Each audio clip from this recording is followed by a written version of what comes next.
57 বছৰৰ পাছত পুনৰ চন্দ্ৰত খোজ দিব মানুহে। নাছাৰ আৰ্টেমিছ অভিযানৰ বাবে 4জনীয়া দল ঘোষণা।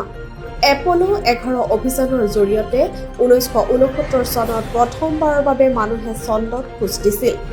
সেই ঐতিহাসিক মুহূৰ্তৰ প্ৰায় 57 বছৰৰ পাছত পুনৰ চন্দ্ৰপৃষ্ঠত মানুহৰ অৱতৰণ কৰোৱাৰ লক্ষ্যৰে আগবাঢ়িছে আমেৰিকাৰ মহাকাশ গৱেষণা সংস্থা নাছা। নাছাই নিজৰ বহু প্ৰতীক্ষিত আৰ্টেমিছ 3 অভিযানৰ বাবে 4জনীয়া মহাকাশচাৰীৰ দল ঘোষণা কৰিছে। এই দলটোৱে চন্দ্ৰ অভিযানৰ পূৰ্বে বিভিন্ন গুৰুত্বপূৰ্ণ ডকিং আৰু কাৰ্যকৰী পৰীক্ষা সম্পন্ন কৰিব। দলটোৰ নেতৃত্ব দিব অভিজ্ঞ মহাকাশচাৰী ৰেণ্ডি ব্ৰেজনিকে।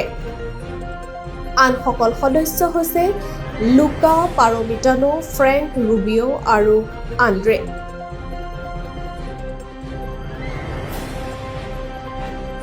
নাছাৰ মতে এই অভিযানত পৃথিৱীৰ নিম্ন কক্ষপথত জটিল ডকিং পৰীক্ষা সম্পন্ন কৰা হ'ব।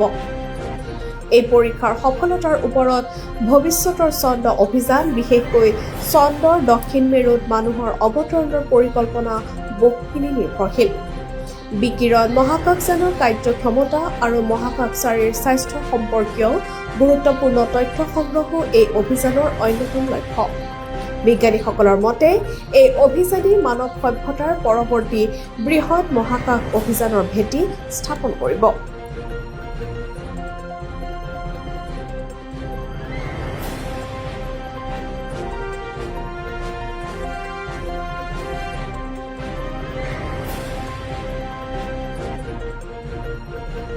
News Desk Report, Hillstand Newspaper and Digital.